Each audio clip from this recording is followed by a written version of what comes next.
በጠዋት ልክ 12 ሰዓት ቤተክርስቲያን እንደሄድን ከዛን ደግሞ ልክ ወደ 2 ሰዓት አካባቢ ላይ ልክ ድምፅ ሰማን። ፍንዳታው ልክ ድዋ ነው ያለው ወደሱ።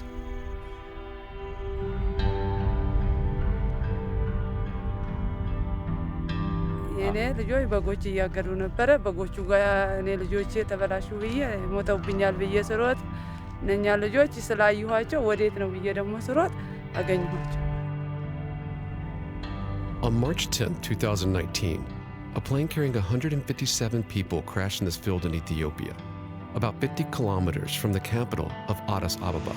That's 8 crew and 149 passengers has crashed shortly after taking off from Addis Ababa. Debris and loss still linger. Deepest condolences to the families of those that have lost their loved ones. It is the same type of aircraft. The plane was a Boeing 737 MAX 8, one of the American manufacturer's newest models.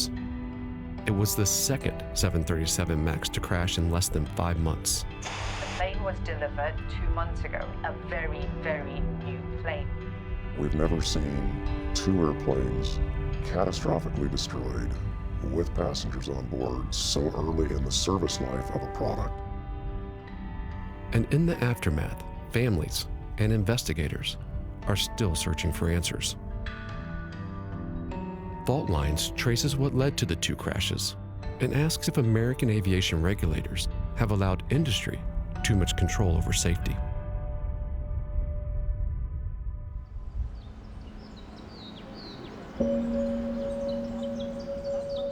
The last time BAYIHE spoke to his wife Elsabet, it was a Sunday morning. Elsabet was a flight attendant for Ethiopian Airlines. She was going to work on a flight to Nairobi and then return to Addis Ababa that day. You guys look so happy. Yeah, we've been waiting for a long time, you know. In the morning, she didn't even wake me up because my son and I, we were like, you know, I almost hugged my child and she don't want to wake us, you know. She told me later when she called me, she took our picture and she will show me when she come back, you know. And It's okay. It's okay, take your time.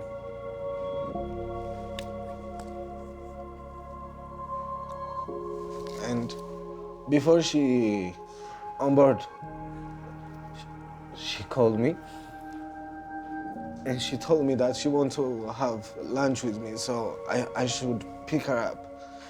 And I said, okay, we'll do that, you know, it's Sunday, I got nothing to do, so I will do that. But she never come back.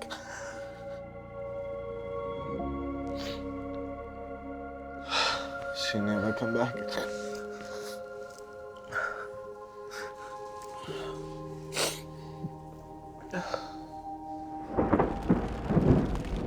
A few hours after he last spoke to his wife, BAYIHE got a call from a friend asking if he had heard about a plane crash not far from the capital.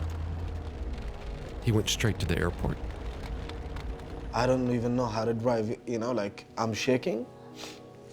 So this friend of mine, he took me to the airport and we started asking people whether they know something about it or not, like, and nobody knows anything, but everybody's crying, like. Then we waited for several hours and at the end of the day, they told us that there is no survivor. The chaos and pain from that day have not ebbed. And there have been few answers for family members like BAYIHE since the crash. What was she like? Man, she was everything. She was very humble. Very humble. Loving, caring. And my best friend. She was my best friend.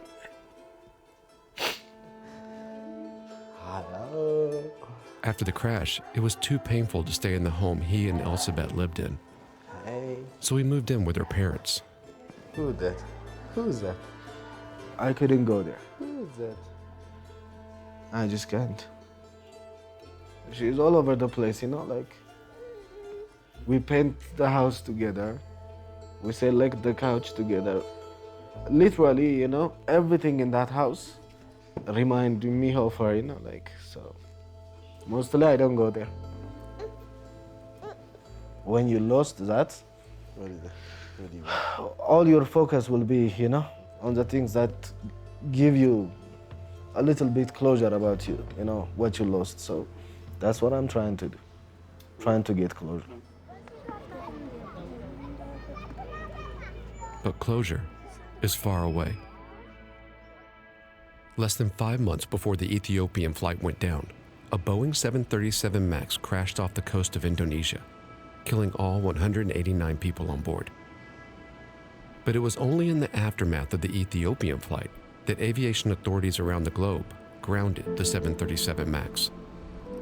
These are just a few of the 737 MAXs that are grounded around the world while investigations into the crashes and the design of the aircraft continue.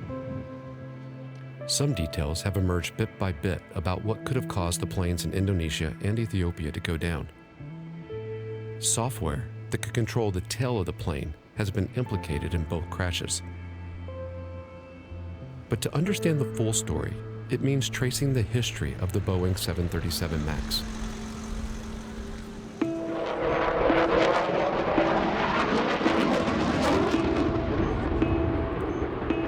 In many ways, the 737 MAX was born out of competition.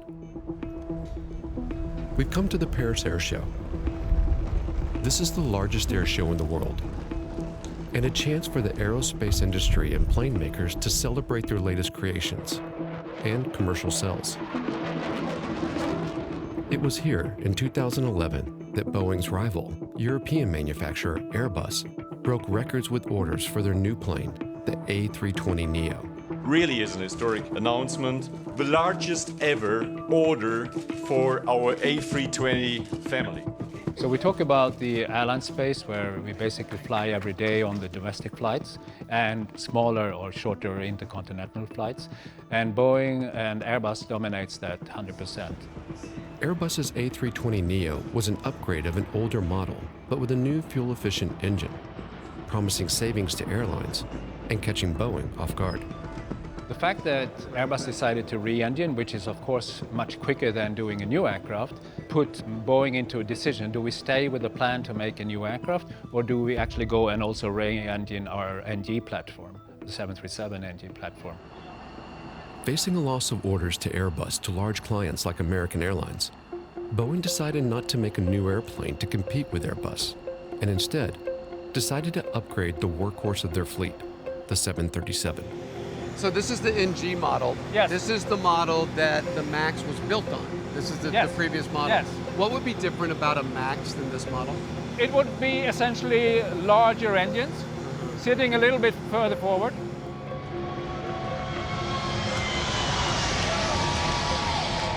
One of the key selling points of the MAX to airlines was that it was just like 737s their pilots were already certified for. So they wouldn't need expensive training in a flight simulator. The MAX was certified by American aviation authorities in 2017 and became Boeing's fastest selling plane. If you owned an airline and I said, I have a new airplane for you, it's very similar to the other airplane, and here's the price tag. Your response may be, yeah, but it's a new airplane. I've got to train my pilots, I've got to get simulators. It's a more expensive venture. Well, here's the good news. You don't have to train them in a simulator. Give them this little iPad course, they can do it at Starbucks. It's the same jet. Don't worry about it. Can you get the FAA to certify it that way? Oh, yeah, absolutely. And then they're off to the races. Welcome to Boeing 737 MAX Differences training. The training was straightforward, on an iPad like this. Features for the new variants include an extended nose gear, updated CFM. They seem to be providing you with a lot of ancillary information. They don't seem to be fearful of inundating you. But it didn't mention software on the MAX that authorities now believe played a role in the two crashes. And you see where it says flight controls? Right there is where you would likely have MCAS if you were going to discuss it. Nothing. Totally absent. On October 29, 2018, the first 737 MAX crashed. It was a Lion Air flight, and it went down off the coast of Indonesia. What happened was that the aircraft behaved very strange for the pilot, and he was trying to master this.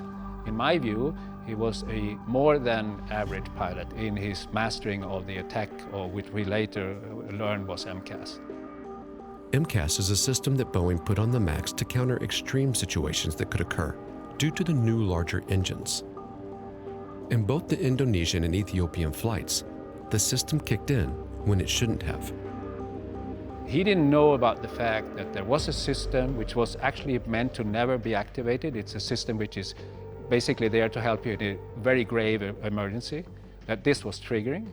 And he mastered that. Unfortunately, when he handed over to his first officer to try to understand what was happening, and he told him what to do, the first officer wasn't prepared to the aggressiveness of the system they were fighting with.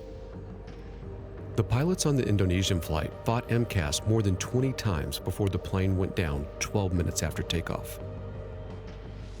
MCAS kicked in, forcing the nose down, thinking it was higher than it really was due to faulty data from just one sensor, called an angle of attack sensor.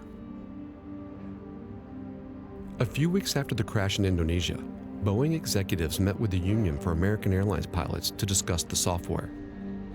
In this very building, Boeing came in on November 27th, and we questioned them. I think I might have been the one asking the question, how could you have designed a single point of failure? And they quickly came back with, it's not. The backup is you. And our response was, but we didn't even know the system existed. How could we be the backup for something that we don't even know exists? After the crash in Indonesia, Boeing and the FAA issued a directive to 737 pilots around the world to use a known emergency checklist if MCAS kicked in when it shouldn't. According to investigators, the Ethiopian Airlines pilots followed that, but it still didn't save them. The forces were too great, they were too unbalanced in the trim system that they couldn't then get out of that situation. And in my view, the emergency checklist, it wasn't enough. It should have mentioned things that caught the Ethiopian crew out later. It's not just the Ethiopian airline pilots, though. Since the crash, other pilots have replicated the conditions of the Ethiopian flight in simulators like this. And some haven't been able to recover the plane using just the checklist.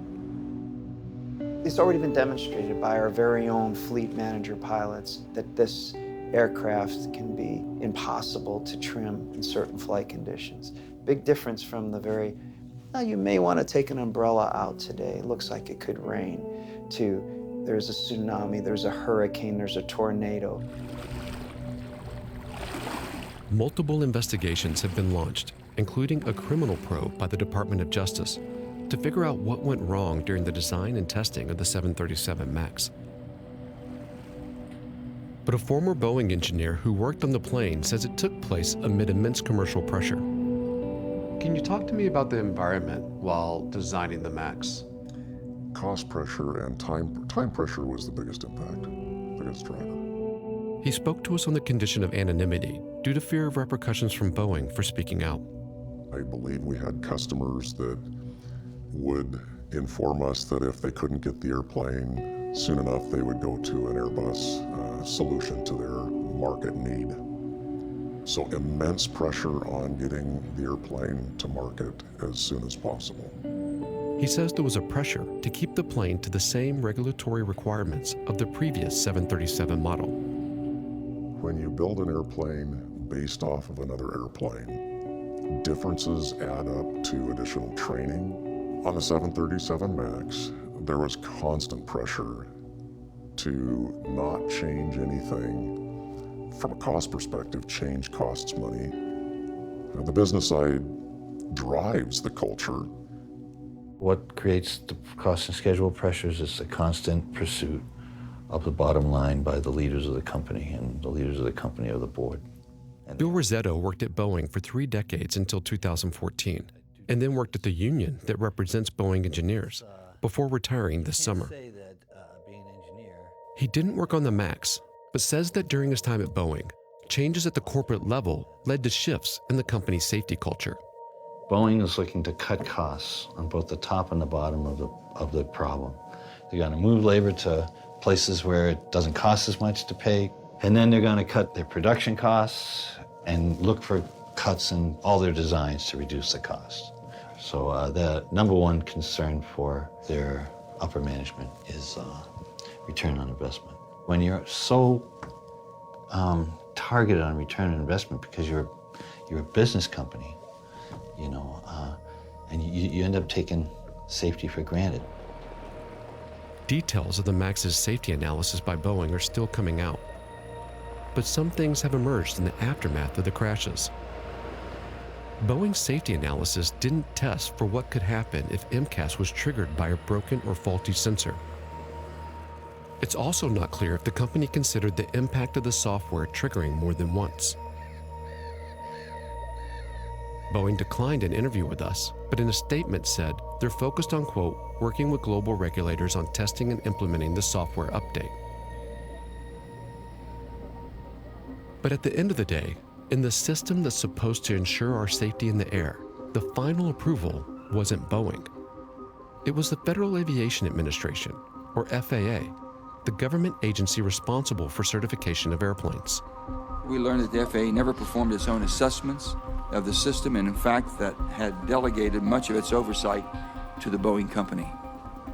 This was a complex plane, okay? And they hung new engines on, you did a lot of different things with a software system that wasn't even mentioned in the pilot's manual. How did the FAA come to the conclusion that it was appropriate to certify an anti-stall software system, the MCAS, that not only drew data from a sensor that had a history of problems, but also that didn't have redundancy?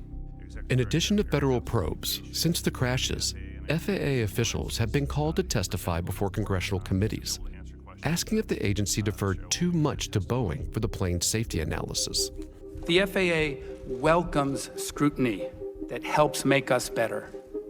As you all know, the FAA grounded the US 737 MAX fleet on March 13th, 2019. That decision was based upon crash site findings and satellite data that together indicated some similarities between the Ethiopian and Indonesian accidents that warranted further investigation of the possibility of a shared cause. In recent years, Congress and the FAA have delegated more safety certification to manufacturers like Boeing, an outsourcing of sorts. In fact, last year, 96% of Boeing certification was delegated to the company. Supporters of the system say that private companies know the latest technology better than government workers, and that the FAA isn't staffed to do the work themselves. The system that delegates authority outside the walls of the FAA is a system that can work. And I've seen it work, and I believe in it. Whether it's executed appropriately is obviously under question. They've taken it, as we've said, for over a decade, way too far, too fast. Michael PERRONE, the president of the union that represents FAA inspectors, agrees that the FAA needs to be staffed better for oversight. The point is they have to have enough inspectors to oversee and regulate the industry. The industry has the expertise, the industry wants to continue to expand, that's fine, but they have to have enough regulatory ability in the FAA to oversee that is occurring. But the union is also concerned that the industry and the FAA are too close. There are people that came from industry that are working in the FAA. There's people in the FAA management that want to go back to industry.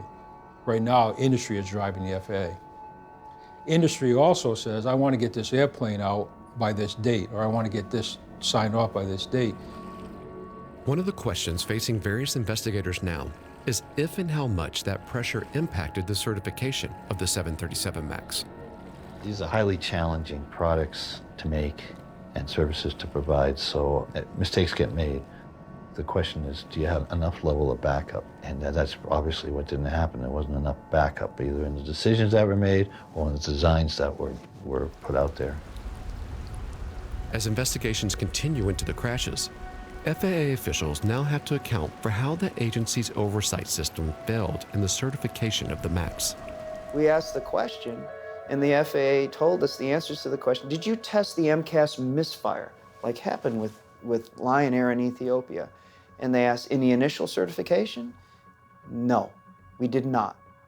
And they went on to say that we didn't because the Boeing Corporation told us it was so transparent to the pilot that there was no need to test a misfire presentation. And what was even more horrid to hear was the FAA said, so we didn't. That's not oversight. What were the steps the FAA took in reviewing the MCAS system and the accompanying training? Because I've asked it now 3 times, and I'd be blunt with you, sir, with all due respect, I haven't gotten a direct answer. We will get that answer for you, sir. What was the engagement in the system throughout the process in detail? Don't worry about boring me. We need to understand that because there's a critical component of this. Yeah, I can assure you that the MCAS system was examined and certified because it was a new system to the MAX.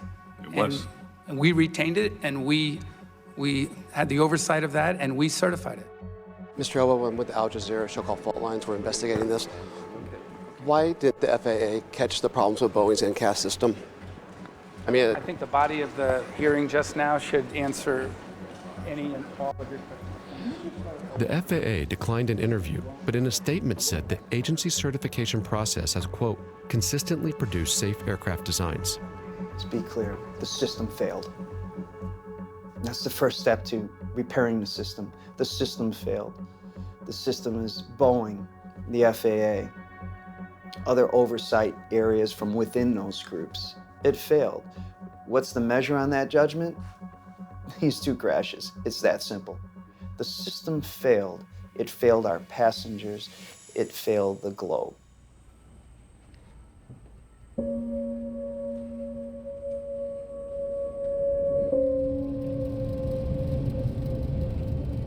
The FAA is currently testing fixes Boeing has proposed to the plane.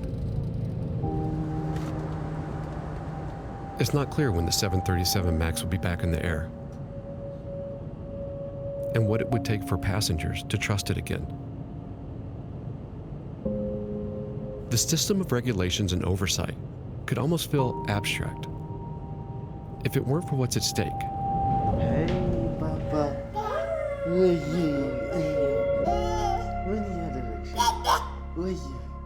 BAYIHE and hundreds of other families know that too well. What was she like as a mom? She's the best mom you ever see, man. She loved her kid very much. Hello. How are you? You know, that's what scares me the most. You want to push? I know how she used to care for her child, and will I be that father, you know, for him? Who's able to do both things, like a mom and a dad. It's not gonna make any difference whether I'm angry or mad or sad. Nobody cares about that. But this one is, you know, like bigger than me. What we're talking about, it's not about me, it's about everybody. We might don't have any power, you know, against Boeing or the FAA or something, but as a human being, you don't let things like this to happen, you know, all the time and you get away with it. I mean, it's unhuman.